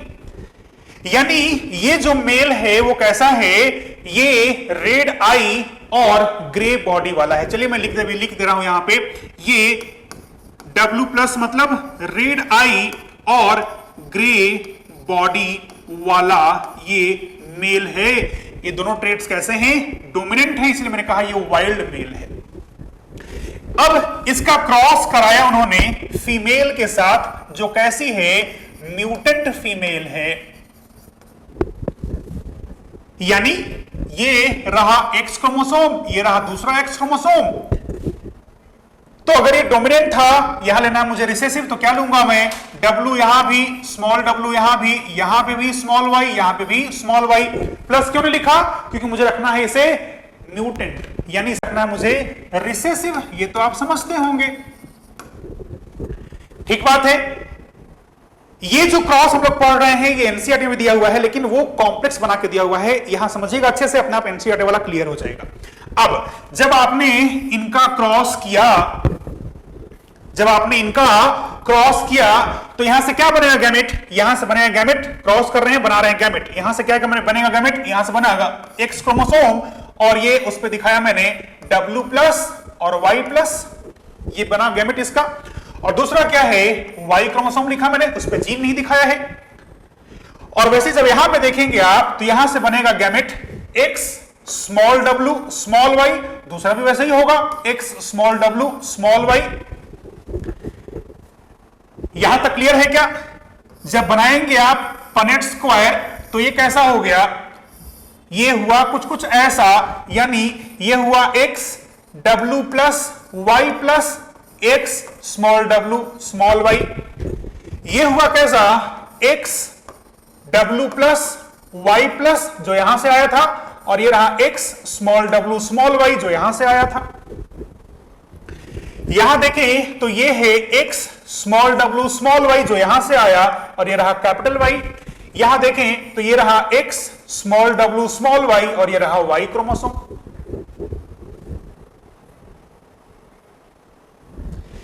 यहां आप जब देखेंगे मेल को, तो मेल कैसा हो गया है, ये दोनों तो मेल होंगे, इसमें किसी को डाउट है क्या? ये कैसे मेल है, लेकिन ये म्यूटेंट मेल हो गए अब तो, क्योंकि जरा देखो आप W और Y है, W प्लस वाई प्लस नहीं है, रिसेसिव वाला जीन है। यहां ये दोनों फीमेल हैं और फीमेल कैसी है, इस बार ये फीमेल है वाइल्ड। चलिए फटाफट मुझे बताइए यहां तक किसी को कोई डाउट है क्या? यहां तक किसी को कोई डाउट है क्या? चलिए वेरी गुड, वेरी गुड। आगे बढ़ते हैं। फिर अब क्या करना है अपने को? अब इस फीमेल का करना है टेस्ट क्रॉस। फीमेल कैसी है, ये लिखा मैंने x w plus Y plus और x स्मॉल w y, ये रही फीमेल। कोई भी फीमेल दोनों एक ही है। और करना है टेस्ट क्रॉस, और करना है टेस्ट क्रॉस। ये फीमेल तो लेना होगा मेल, ये रहा एक्स वाई। और मेल कैसा होना चाहिए, रिसेसिव होना चाहिए ना, यानी एक्स पे कैसा जीन लेना चाहिए मुझे, स्मॉल डब्ल्यू स्मॉल वाई। ये रहा टेस्ट क्रॉस का सिचुएशन। कोई समस्या किसी को यहां तक? एकदम मेरे साथ चलिए, जहां दिक्कत तो पूछिए। ये हम लोग कर रहे हैं अब टेस्ट क्रॉस। किसका? इसी फीमेल का हम लोग कर रहे हैं टेस्ट क्रॉस। चलिए अब इस मेल को छोड़ देते हैं थोड़ी देर के लिए, आइए फीमेल के बारे में बात करते हैं। और अगर मैं इस फीमेल का लिखूं सिचुएशन कुछ ऐसा कि ये रहा एक्स क्रोमोसोम, ये रहा दूसरा एक्स क्रोमोसोम, तो एक पे दिख रहा है W प्लस, ये रहा W प्लस, दूसरे पे क्या है, W है। यहां पे क्या है, Y प्लस, यहां पे क्या है, Y है। ठीक बात है ना? अब अगर ऐसा सिचुएशन था तो जरा समझिएगा अच्छे से, दो प्रोबेबिलिटी है यहां पे। क्रॉसिंग ओवर अगर नहीं हो तो कुछ अलग गैमेट बनेगा, और क्रॉसिंग ओवर अगर हो तो कुछ अलग कॉम्बिनेशन बनेगा। यहां Y प्लस और Y हो सकता है ना, क्रॉसिंग ओवर कराओगे तो बदलेगा कॉम्बिनेशन भी। अब चूंकि मैंने कहा है ये दोनों जीन कैसे हैं, पास पास हैं, यानी क्रॉसिंग ओवर हो तो सकता है लेकिन उसके चांसेस बहुत ही कम हैं। जब क्रॉसिंग ओवर नहीं होगा तो क्या बनेगा, गैमेट बनेगा X W plus Y plus, और दूसरा क्या बनेगा, दूसरा बनेगा X small w small y। ऐसा हमने बनाया अभी गैमेट को। चलिए वापस आते हैं उसी स्लाइड पे। आपने कहा कि जो गैमेट बना है वो है कुछ कुछ ऐसा। दूसरा गैमेट जो है वो है x small w small y। जब क्रॉसिंग ओवर कराओगे तो क्या बन सकता है, ये रहा x w प्लस, करा दो एक्सचेंज इन y का, तो यहां पे क्या आ गया, स्मॉल y। और दूसरा क्या बनेगा फिर, ये रहा x और दूसरे पे क्या बना, स्मॉल w y प्लस। ये दो बने हैं कैसे, रिकॉम्बिनेशन से। ये दोनों बने हैं कैसे, पेरेंटल कॉम्बिनेशन है, लिख दिया मैंने P पेरेंटल के लिए, ये लिखा मैंने R रिकॉम्बिनेंट्स है। कुछ समस्या है आयुष को, सर म्यूटेंट और वाइल्ड दोनों को आप मेल बनाए हैं, म्यूटेंट और, अरे इतना तो तू पढ़ा लिखा है रे कि तुझे समझ में आ रहा है कि ये मैंने फीमेल लिया हुआ है। चलो कोई बात नहीं, समय खराब करते हैं। चलो ये रहा फीमेल, ये है मेल। ठीक है, उस क्लियर है अब? तो अब जरा देखिएगा, अगर इंडिपेंडेंट असॉर्टमेंट होता तो ये जो चार बनाए हो गैमेट, ये रहा एक, ये रहा दूसरा, ये रहा तीसरा, ये रहा चौथा, इन सबके मिलने का चांस कितना होता, 25% ईच, सबका मिलने का चांस बराबर होता। लेकिन इस बार W और Y जीन पास पास के जीन हैं, क्रॉसिंग ओवर के चांसेस बहुत ही कम हैं। कितना होता है क्रॉसिंग ओवर, तो एक्सपेरिमेंटल डेटा है, क्रॉसिंग ओवर अगर होगा तो उसका चांस है 1.3%। कितना 1.3%। तो पेरेंटल कितना हो गया फिर यहां से, ये हुआ 98.7%, ऐसा ही होगा ना, जरा एक बार क्रॉस चेक कर लेना। ये एक्सपेरिमेंटल डेटा है कि क्रॉसिंग ओवर के चांस कितने हैं, 100 में 1.3 यानी 98.7% का आपको दिख रहा है प्रोबेबिलिटी क्रॉसिंग ओवर ना होने का, यानी ये गैमेट मिलेगा। यहां तक क्लियर है? क्लियर तो होना चाहिए। यहां तक क्लियर है तो फिर आगे बढ़ते हैं।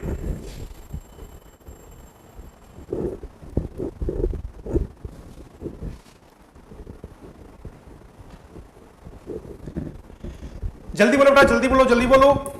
क्लियर है? आगे बढ़ें क्योंकि अभी बहुत कुछ पढ़ने का है।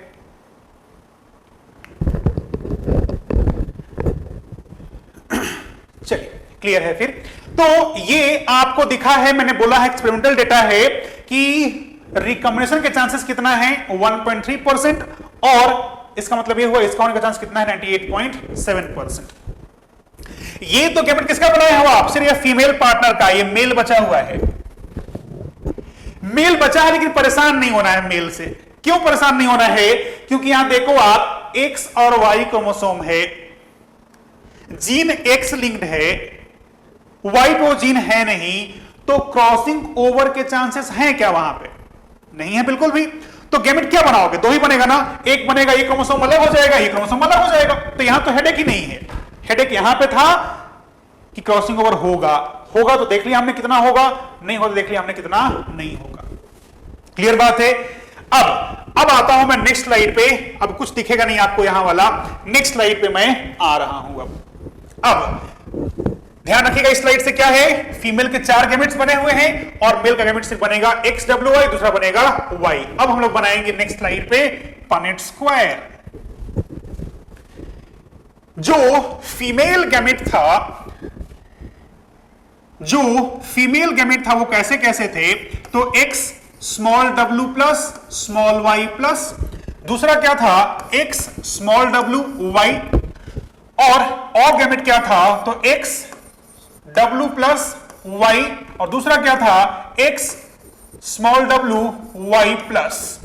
यही 4 बने थे गैमेट्स। ये कैसे बने थे? रिकॉम्बिनेशन से। ये कैसे बने थे? ये थे पेरेंटल। चलिए अब ये तो फीमेल का गैमेट है, वैसे ही बनाइए मेल का गैमेट। परेशान नहीं होना है, परेशान बिल्कुल भी नहीं होना है, क्योंकि मेल में तो क्या है XWY और ये रहा Y। अब मैं यहां से काम आपके लिए छोड़ देता हूं। बोलना आप कर सकते हैं कि नहीं कर सकते, नहीं मैं तो मैं ही कर दूंगा। अब आपको यहां पे पनेट स्क्वायर बनाना है और मैं बताता हूं रिजल्ट क्या है। ये सब कैसे बनेंगे? ये सब होंगे पेरेंटल। कैसे कैसे थे पेरेंट्स? तो याद करो आप, जो आइए देख ही लेते हैं पुराने वाला स्लाइड को। जो पेरेंट लिया था मैंने उसमें मेल कैसा था? वाइल्ड था। मेल जरा देखो, रेड आई और ग्रे बॉडी वाला, और ये म्यूटेंट है, मतलब आपको कहना होगा ये जो फीमेल है वो व्हाइट आई वाली है और ये है येलो बॉडी वाली। ठीक है ना? तो रेड आई ग्रे बॉडी पेरेंटल है, व्हाइट आई येलो बॉडी ये भी क्या है? पेरेंटल है। अब आइए वापस उसी पे। जब आप इस पनेट स्क्वायर को देखेंगे तो मैं एक बना दे रहा हूं, ये रहा X W plus Y plus, यहां से आया, और ये रहा X W Y यहां से आया। एक यहां से बना देता हूं मैं X W Y और ये रहा X W Y। चलिए लगता बना ही चाहिए मुझे। ये रहा X W plus Y plus और ये रहा Y, ये रहा X W Y और ये रहा Y। अगर मैं कहूं कि ये रेड आई और ग्रे बॉडी है तो बिल्कुल आप सेटिस्फाई होंगे, हाँ सर ऐसा ही है। अगर मैं कहूं कि ये कैसा है, तो रेड आई ग्रे बॉडी पेरेंटल। ये कैसा है? ये है व्हाइट आई और येलो बॉडी पेरेंटल। ये भी व्हाइट आई ये लो बॉडी पेरेंटल। और ये कैसे हैं, अब ये मैं छोड़ रहा हूं आपके लिए, आप कर लेना। ये कैसे हैं, ये हैं रिकम्बिनेंट्स। ये कितना होगा, ये होगा 98.7%। ये कितना है, ये है 1.3%। यानी ये जो दो जीन हमने पढ़ा अभी, कौन कौन से जीन, आई कलर का और बॉडी कलर का, ये टाइटली लिंक्ड थे। कंप्लीट लिंकेज तो नहीं है, ये तो समझ में आएगा होगा आपको। कंप्लीट होता तो ये दो गैमेट्स बनते ही नहीं, सर ये दो तो बनते ही नहीं, यही सिर्फ दो बनते। लेकिन ऑब्वियसली इनकम्प्लीट लिंकेज है, लेकिन इनकम्प्लीट में भी कैसे, टाइट लिंकेज है, क्योंकि 1.3% ही मिल रहा है आपको रिकम्बिनेशन। ये एनसीईआरटी का एक्सपेरिमेंट है। जब भी आपको फुर्सत मिले तो आज आप घर जाकर के, घर बैठ करके जरा उस एनसीईआरटी के एक्सपेरिमेंट को भी जरा आप एक बार देखिएगा। तो ये था कंक्लूजन कि जब दो जीन जो कि बिल्कुल पास पास हैं उनका स्टडी करते हैं तो आपको दिखता है कि जो रेशियो है वो डिस्टर्ब हो रहा है। रिकम्बिनेंस आपको सिर्फ यहां मिला है 1.3%। अब अगर आप सोचते हैं कि सर बार बार टेस्ट क्रॉस क्यों करते हैं आप, चाहे कपलिंग था, चाहे रिपल्सन था, चाहे ये है, क्यों करते हैं टेस्ट क्रॉस, तो याद कीजिए जब हमने पढ़ा टेस्ट क्रॉस, मैंने बताया था कि test cross is used to find out कि लिंकेज है या नहीं। अगर लिंकेज होता कंप्लीट तो 1:1 दिखता, अगर है इनकम्प्लीट तो पेरेंट ज्यादा दिखेंगे, रिकम्बिनेंट्स कम दिखेंगे। अब इस बात पर डिपेंड करता है कि रिकम्बिनेंट्स कितने कम होंगे कि वो जीन्स कितने पास पास हैं। जीन्स बहुत पास पास तो रिकम्बिनेंट्स बहुत कम बनेंगे। लेकिन अगर बिल्कुल लिंकेज, कंप्लीट लिंकेज है तो टेस्ट क्रॉस रेशियो आपको 1:1 दिखेगा। यहां तो आपको दिख रहा है रिकम्बिनेंट्स भी बनते हुए, यानी इनकम्प्लीट लिंकेज है ये तो। चलिए, तो ये था एक एक्सपेरिमेंट मॉर्गन का जिसमें हमने सेकंड और थर्ड जीन के बारे में बात किया। अब आते हैं हम लोग आते हैं एक और एक्सपेरिमेंट है जिसे मैं आपके लिए ही छोड़ूंगा। और वो एक्सपेरिमेंट क्या है जरा समझ लेना, क्या एक्सपेरिमेंट है। हमने जो अभी एक्सपेरिमेंट देखा था उसमें सेकंड और थर्ड जीन के बारे में पढ़ा। जैसा आपने ये वाला एक्सपेरिमेंट करा है वैसे ही अगली बार आपको घर पे फर्स्ट और सेकंड जीन के बीच का क्रॉस करके देखना है। एग्जैक्ट पैरेलल रहेगा ऐसे ही जैसे मैंने यहां मेल को पेरेंटल जनरेशन में मेल को रखा था डोमिनेंट, फीमेल को रिसेसिव, वैसे ही रखेंगे आप इन दोनों कैरेक्टर्स के लिए, मेल को डोमिनेंट और फीमेल को रिसेसिव। क्रॉस करोगे, जो फीमेल आएगी उसका टेस्ट क्रॉस कराओगे, सेम पैटर्न। लेकिन जब देखेंगे आप in first and second gene का इनहेरिटेंस, देखोगे वहां पे जो रिकम्बिनेंट्स है उसका मिलने का चांस कितना मिलेगा, 37.2%। एक्सपेरिमेंटल है, रखना होगा आपको। क्यों मिला ज्यादा, यहां पे कम क्यों था, यहां पे ज्यादा क्यों है, क्योंकि यहां पे दो जीन जिसकी बात कर रहे थे वो बिल्कुल पास पास के थे। यहां मैंने कहा फर्स्ट और सेकंड के बीच में क्रॉसिंग ओवर कराओगे आप। You have to study inheritance of first and second gene, जिसका डिस्टेंस बहुत ज्यादा है। डिस्टेंस ज्यादा मतलब क्रॉसिंग ओवर के चांसेस ज्यादा हैं, यानी रिकम्बिनेंट ज्यादा मिलेंगे और मिल तो रहे हैं। मैंने कह दिया है 37.2% मिलेगा। कब, जब फर्स्ट एंड सेकंड का देखेंगे। तो आप जब नोट्स बनाएंगे, टेस्ट बाद बना लेना, तो वहां इन दोनों एक्सपेरिमेंट्स को आप विदाउट फेल कॉपी करेंगे। एक मैंने बता दिया है, एक चूंकि बिल्कुल इसका पैरेलल ही है इसलिए मैंने आपके जिम्मे छोड़ा है, समझा दिया मैंने कैसे करने का है। बिल्कुल जैसा ये किया है वैसे ही उसको भी करने का है। बस अंतर किस बात पे आएगा, रिकम्बिनेशन फ्रीक्वेंसी जो है वो यहां 37.2% आएगा, जबकि यहां हमने देखा है 1.3% है। क्या दूसरा वाला एक्सपेरिमेंट कर लोगे आप, क्या दूसरा वाला एक्सपेरिमेंट कर लोगे आप, आगे बढ़ें।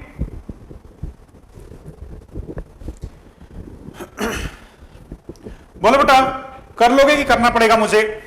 अगर मैं करूंगा तो टाइम किल होगा, क्योंकि बिल्कुल पहले जैसा एक्सपेरिमेंट है। आप अगर खुद करेंगे तो थोड़ा आपका भी दिमाग खुलेगा कि हाँ कैसे करने का है। जो बेसिक कंसेप्ट मैंने समझा दिया है कि बिल्कुल पैरेलल चलेगा, जो मैंने समझाया उसका ठीक पैरेलल चलेगा, ठीक है ना। तो आप करना जानबूझ के, मैं बोल रहा हूं करना ही जरूर, क्योंकि करेंगे आप तभी हो सकता है आपको लगता है हाँ ये तो समझ में आ गया, लेकिन जब करने बैठेंगे आप तो मुश्किल आएगी। इसलिए सेकंड वाला आपका होमवर्क हो गया, बाकी मैंने बता दिया है। चलिए, तो ये था अबाउट मॉर्गन का एक्सपेरिमेंट, जिसमें आपने देखा कि जीन अगर पास पास है तो रिकॉम्बिनेशन होने के चांसेस कम दिखे, और जीन अगर दूर दूर था तो आपको दिखा रिकॉम्बिनेशन के चांसेस ज्यादा दिखा आपको। अब आगे बढ़ते हैं और बात करते हैं जेनेटिक मैप या फिर लिंकेज मैप या फिर क्रोमोसोम मैप के बारे में। ये क्या है, तो जरा एक बार मेरी बात समझिएगा, फिर इस लिखे हुए फैक्ट्स पे जाइएगा। लिखा ये है जेनेटिक मैप या फिर लिंकेज मैप। अगर मैंने कहा कि ये एक क्रोमोसोम है, अब इस क्रोमोसोम पे पहले ए है, फिर बी है, फिर सी है, फिर डी है, फिर एफ है, फिर जी है, यानी जो लिंक्ड जीन्स हैं उनका सीक्वेंस क्या है, एबीसीडी ई एफ जी है, या फिर कुछ और मैं चेंज कर दूं, कुछ और सीक्वेंस बना दूं, तो उन जीन्स का सीक्वेंस क्या है, उनका ऑर्डरली अरेंजमेंट क्या है किसी क्रोमोसोम पे। Representation of orderly sequential arrangement of linked genes on a chromosome is said to be linkage map। जैसे मैप बना था ना 10 तक,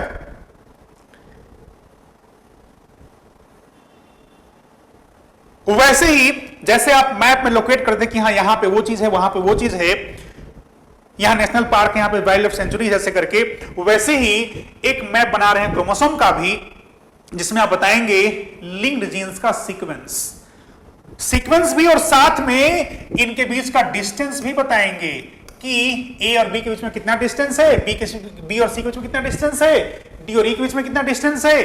this diagrammatic representation of sequential arrangement of linked genes and their distance between those genes is said to be linkage map, या फिर कहते हैं genetic map, या फिर कहते हैं क्रोमोसोम मैप। साम्या कह रही है सर 37.2% पेरेंटल का है या रिकॉम्बिनेंट का। ऑब्वियसली बेटा ये किसका होगा, ये अगर 37.2% ये पेरेंटल हो जाएगा तो गड़बड़ है ना, लिंकेज मतलब पेरेंटल ज्यादा, और आप कह रहे हो अगर पेरेंटल हो जाएगा 37.2 का मतलब क्या है, रिकॉम्बिनेंट से ज्यादा हो गए, तो बिल्कुल उल्टा हो गया कंसेप्ट। 37.2% शुड बी लॉजिकल है, इट शुड बी रिकॉम्बिनेंट्स, हमेशा लिंकेज में रिकॉम्बिनेंट से कम होगा, पेरेंटल हमेशा ज्यादा होगा, ठीक है ना, ध्यान रखिएगा। तो ये था लिंकेज मैप, मैंने बताया क्या होता है। जरा देखते हैं क्या लिखा है यहां पे।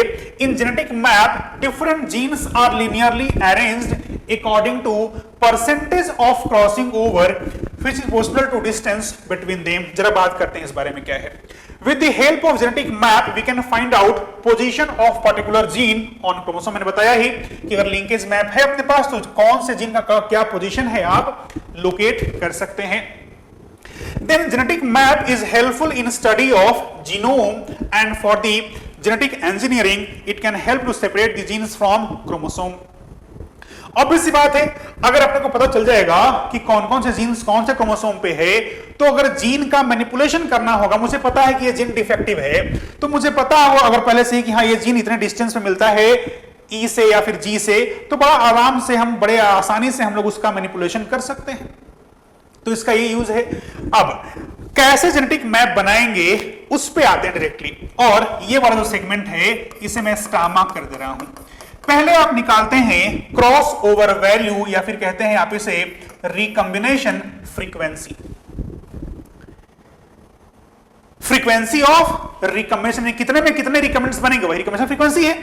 कैसे निकालता हूं फ्रीक्वेंसी, मैंने बोला है रिकॉम्बिनेशन फ्रीक्वेंसी, यानी कितने ऑफस्प्रिंग्स में, मान लो बने हैं 100 ऑफस्प्रिंग्स, उस 100 में कितने रिकॉम्बिनेंट्स हैं, वही उसका रिकॉम्बिनेशन फ्रीक्वेंसी होता है, या फिर कहते हैं क्रॉस ओवर वैल्यू। कैसे निकालेंगे आप, तो total number of recombinants upon total number of offspring.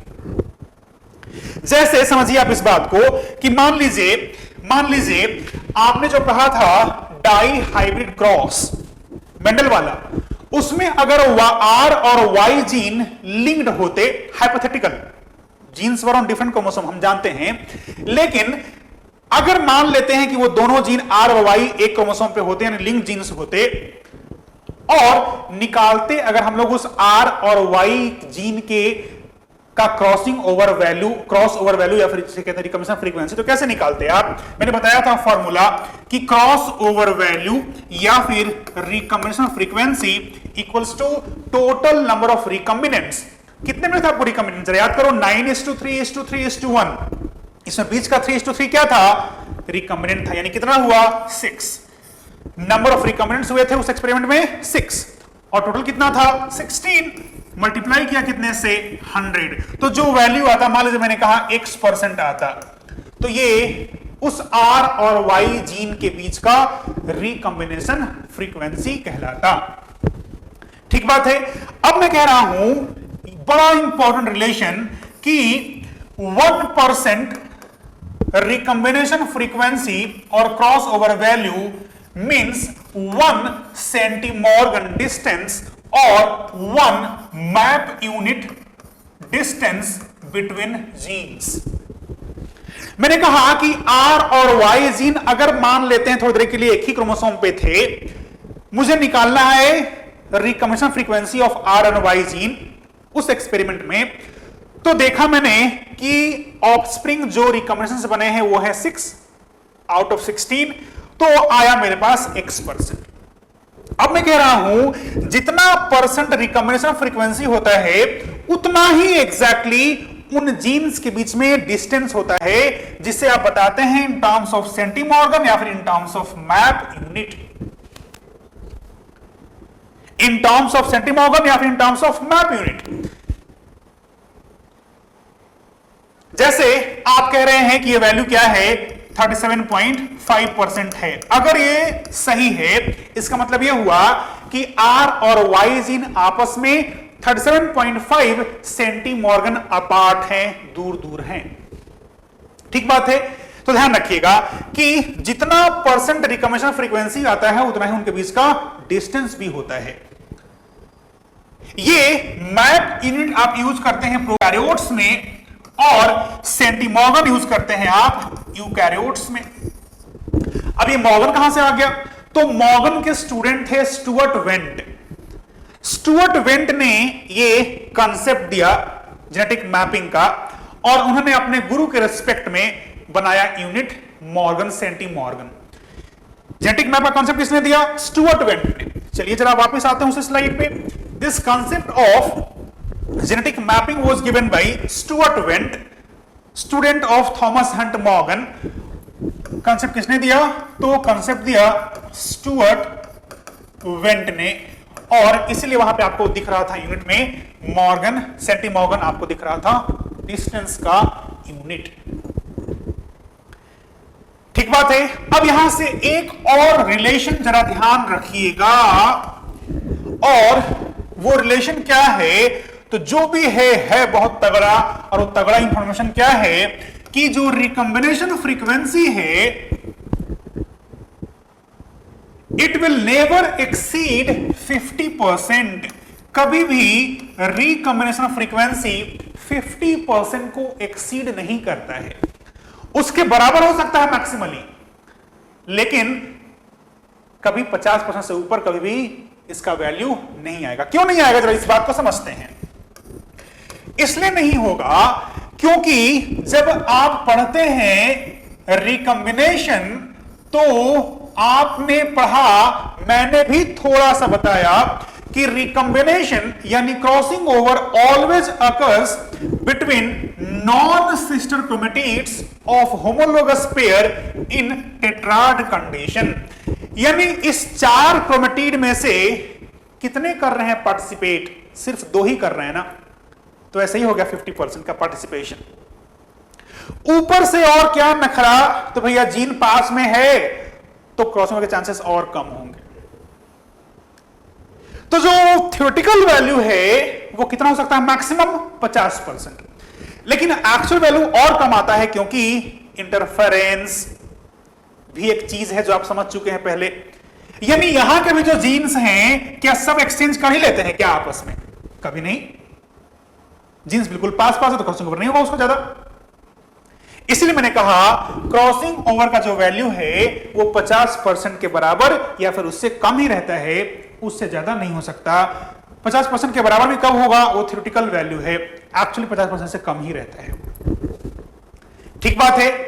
यहां तक क्लियर है क्या? क्या यहां तक क्लियर है क्या? यहां तक क्लियर है क्या? बिल्कुल बेसिक बताया है मैंने। कुछ यहां पे मुश्किल जैसा कुछ था नहीं। क्लियर है तो आगे बढ़े।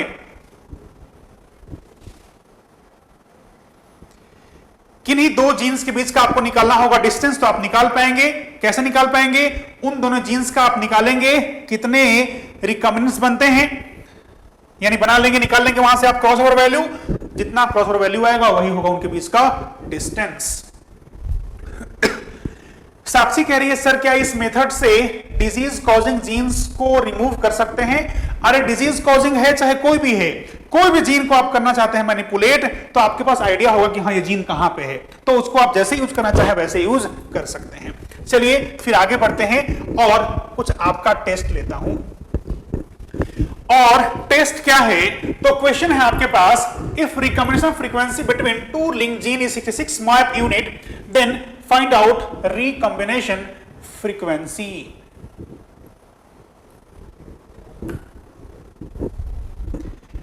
जरा क्वेश्चन सॉल्व कीजिए कि अगर डिस्टेंस है दो जीन के बीच में 66 मैप यूनिट, तो बताइए रिकॉम्बिनेशन फ्रीक्वेंसी क्या होगा?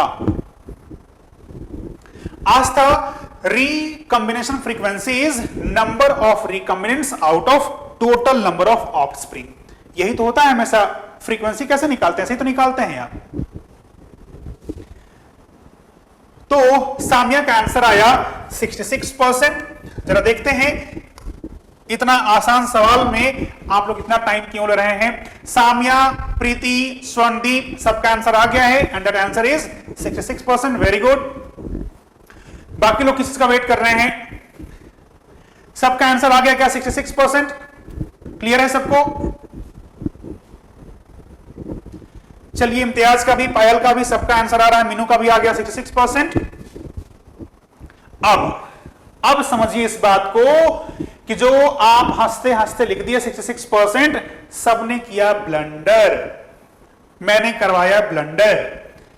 क्यों? तो जरा अभी देखो, अभी देखो, अभी देखो, अभी देखो, पीछे जाओ। और मैंने क्या बोला था?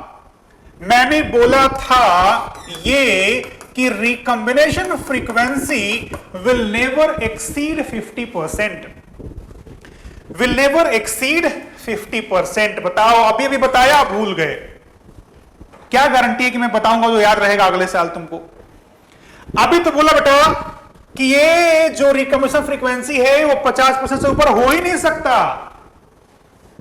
तो डिस्टेंस जो भी है, डिस्टेंस दिया हुआ है, ठीक है, डिस्टेंस उनके बीच में है, लेकिन रिकॉम्बिनेशन फ्रीक्वेंसी तो कितना होगा? ये that will be equal to और लेस देन 50%, है ना? यही सब सवाल है जिसमें आप आंसर गलत करते हैं, फिर कहते हो शिट गलत हो गया सर, सिली मिस्टेक हो गया, है ना? तो क्वेश्चन मुश्किल नहीं होता, क्वेश्चन ऐसा ही होता है जो ट्विस्ट किया रहता है, आपसे गलती करवाया जाता है, क्योंकि एनटीए सिलेक्शन मेथड नहीं, रिजेक्शन मेथड है। आपको रिजेक्ट करते हैं वो लोग, आपसे गलती करवाते हैं वो लोग। तो ध्यान रखिएगा, ऐसे क्वेश्चन पूछे जाएंगे। कितना भी दिया जाए डिस्टेंस, फ्रीक्वेंसी तो 50% से ऊपर कभी होगा नहीं। आगे बढ़ते हैं।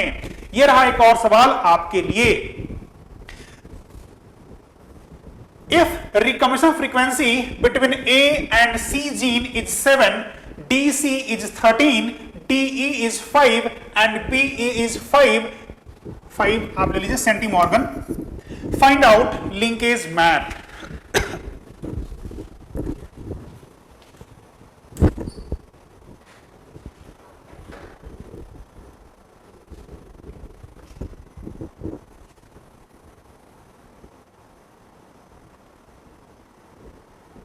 एक और मैं डेटा दे रहा हूं यहां पे, and A and B is 20 centimorgan, find out linkage map. आप बताइए, लिंकेज मैप बनाना है इस बार आपको। इस बार अनुपम करा 3.3%। ये क्या बोल रहे हो रे? मारूंगा। सवाल पूछ रहा हूं, लिंकेज मैप बनाना है, यानी आपको बताना है जीन्स का सीक्वेंस क्या है। आप मुझे आंसर बता सकते हैं, क्योंकि आप वहां पे बना नहीं सकते। आप मुझे बताइए सीक्वेंस सिंपली, कि पहले ए है, फिर बी है, फिर सी है, फिर डी है, फिर ई है, क्या सीक्वेंस होगा आप मुझे बताइए। हालांकि मैं आपको नहीं दे रहा हूं काम, टाइम वेस्ट होगा क्योंकि आप बना नहीं पाएंगे, अभी कभी क्वेश्चन देखा नहीं होगा ऐसा। मैं बताता हूं कैसे सॉल्व करना है आपको। पहले यहां दिया हुआ है कि ए और बी के बीच का जो डिस्टेंस है वो है 20 सेंटीमीटर। अच्छा सॉरी, यहां दिया हुआ रिकॉम्बिनेशन फ्रीक्वेंसी, ठीक है ना, दिया है रिकॉम्बिनेशन फ्रीक्वेंसी, इट्स नॉट सेंटीमॉर्गन, दिया हुआ है रिकॉम्बिनेशन फ्रीक्वेंसी। तो मैंने लिखा है ए बी के बीच में कितना है 20% रिकॉम्बिनेशन फ्रीक्वेंसी है। चलिए तो मैं सॉल्व करता हूं। अब ऐसे क्वेश्चन में सबसे पहले क्या कीजिएगा, जो ये तो आपको पता है कि जो रिकॉम्बिनेशन फ्रीक्वेंसी होगा वही उनके बीच का डिस्टेंस हो जाएगा। यानी ये क्लियर हो गया कि distance between A and B gene is 20 centimorgan, या फिर मैप यूनिट, डिपेंड करता है कौन सा ऑर्गेनिज्म की बात चल रही है। ए सी के बीच में 7 का डिस्टेंस है, डी सी के बीच में 13 है, डी के बीच में 5 है, बी के बीच में भी 5 है। आप क्या करेंगे, आप सबसे पहले जो मैक्सिमम दिया हुआ वैल्यू है उसको पहले डालेंगे। आपको दिया हुआ है ए और बी के बीच का डिस्टेंस कितना है, दिस डिस्टेंस इज 20 सेंटीमॉर्गन दिया हुआ है, तो दिस इज 20 सेंटीमॉर्गन। अब दिया है ए एंड सी, आपको बनाना पड़ेगा परम्यूटेशन कॉम्बिनेशन।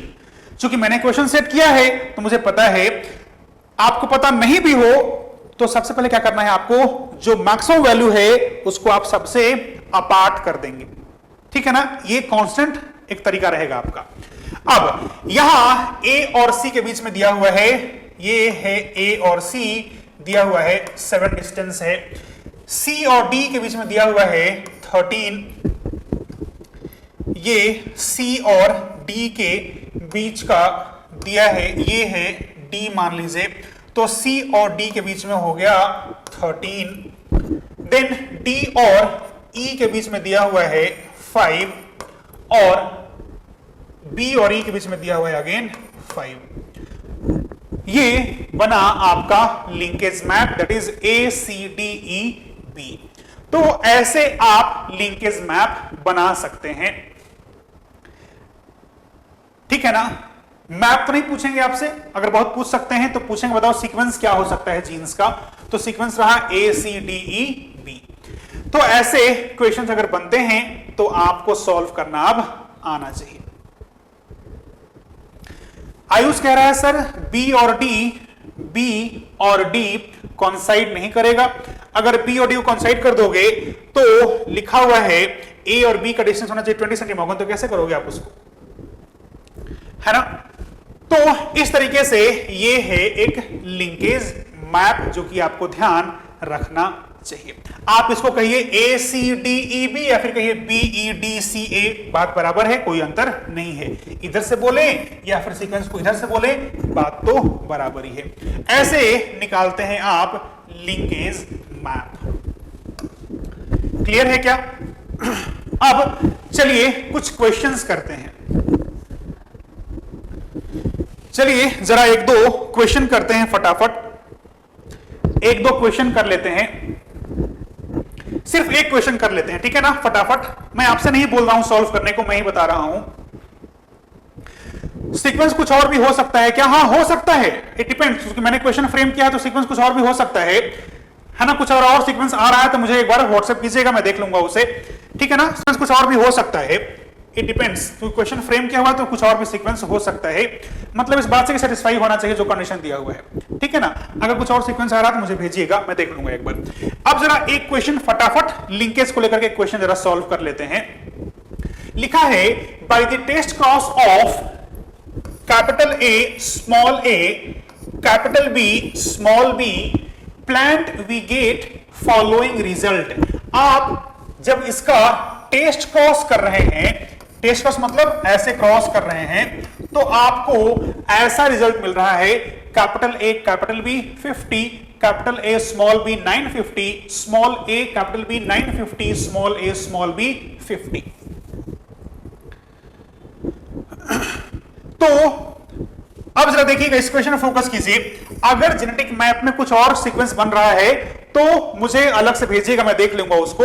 अब जरा इस पे आइए, यहां मैंने दिया हुआ है क्वेश्चन की ऐसा क्रॉस कर रहे हैं आप, क्रॉस करने के बाद आपको capital A capital B 50, small capital A small B 950, ऐसे दिया हुआ डेटा आपसे पूछा जा रहा है कि बताइए क्रोमोसोमल अरेंजमेंट कैसा है, यानी कौन सा जीन यानी सिस है या फिर ट्रांस है, ऐसा आपसे पूछा जा रहा है।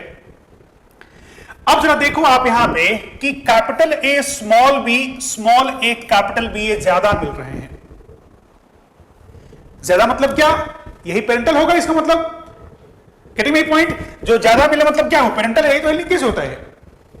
यानी ये क्लियर हो जा रहा है यहां से कि कैपिटल ए और small A capital B, small A capital B एक साथ हैं, यानी ये आपस में लिंक्ड हैं, तभी तो ये ज्यादा मिल रहा है टेस्ट क्रॉस करने पे, यानी ट्रांस अरेंजमेंट है। ये तो जो पहला क्वेश्चन पूछा था कि बताइए क्रोमोसोमल अरेंजमेंट, वो तो आपको दिख रहा है बड़े आराम से कि यही है chromosomal arrangement, that is trans arrangement है इस जीन का ए और बी का।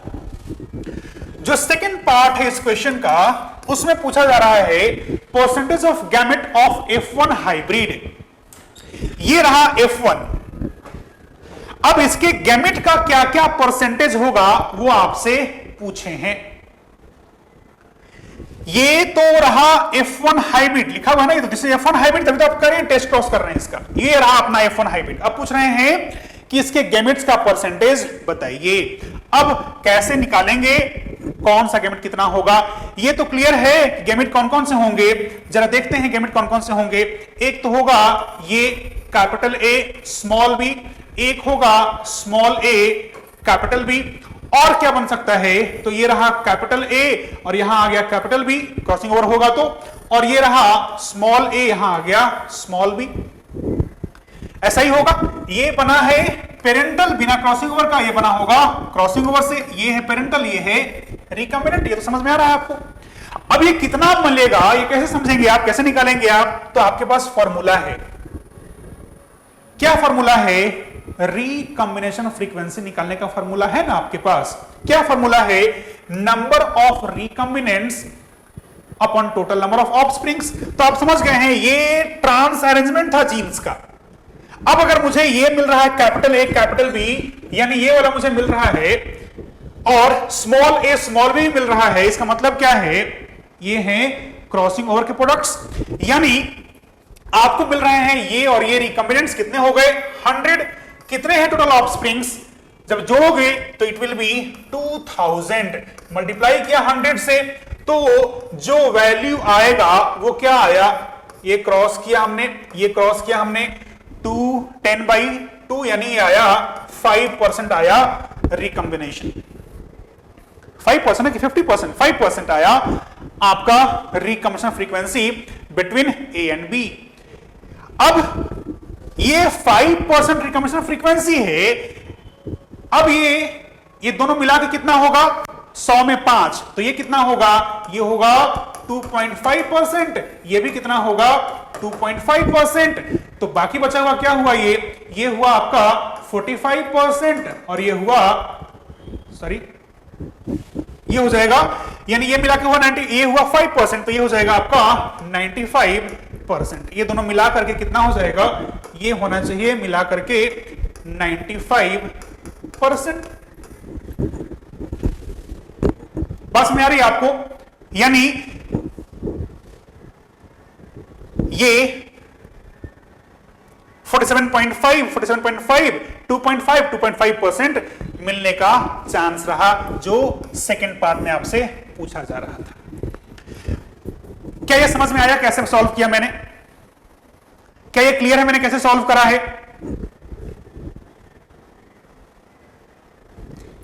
This is how you will have to solve such questions. हालांकि हम लोग काफी लिमिट को, लेवल को ऊपर लेके जा रहे हैं, लेकिन आपका लेवल अगर ऊपर रहेगा तो आसान सवाल आपको आसान लगेगा, फिर पेपर आपको आसान लगेगा। थोड़ा टफ हम लोग तैयारी कर लेते हैं ताकि आपको आसान जो है आसान लगे सही में। तो ऐसे क्वेश्चंस बनेंगे, अभी और क्वेश्चंस करेंगे हम लोग, लेकिन अब अगली बार टेस्ट के लिए ऑल द बेस्ट। अच्छे से टेस्ट दीजिए पॉजिटिवली। जो डाउट है टेस्ट के पहले मेरे से क्लियर कर लीजिए, ठीक है ना। चलिए thank you very much. Test के लिए ऑल द बेस्ट। अच्छे से टेस्ट दीजिए और सब लोग टेस्ट दीजिए। ऐसा नहीं होता कि सब तैयारी नहीं की टेस्ट नहीं दिए, टेस्ट सब लोग दीजिए, उसी बहाने कुछ तो पढ़ेंगे आप। आई वॉन्ट कि सब लोग टेस्ट दें, तैयारी जिसकी हो या फिर ना हो, तैयारी अच्छी नहीं हो चाहे तैयारी बहुत अच्छी हो, उससे फर्क नहीं पड़ता। टेस्ट दें, टेस्ट देंगे आप तो उसी बहाने कुछ तो पढ़ेंगे। एक पेज ही पढ़ोगे, एक पैराग्राफ ही पढ़ोगे, कुछ तो पढ़ लोगे उसी बहाने। पहले से पता टेस्ट देना ही नहीं है तो पढ़ोगे ही नहीं कुछ, इसलिए टेस्ट दीजिएगा। चलिए थैंक यू वेरी मच।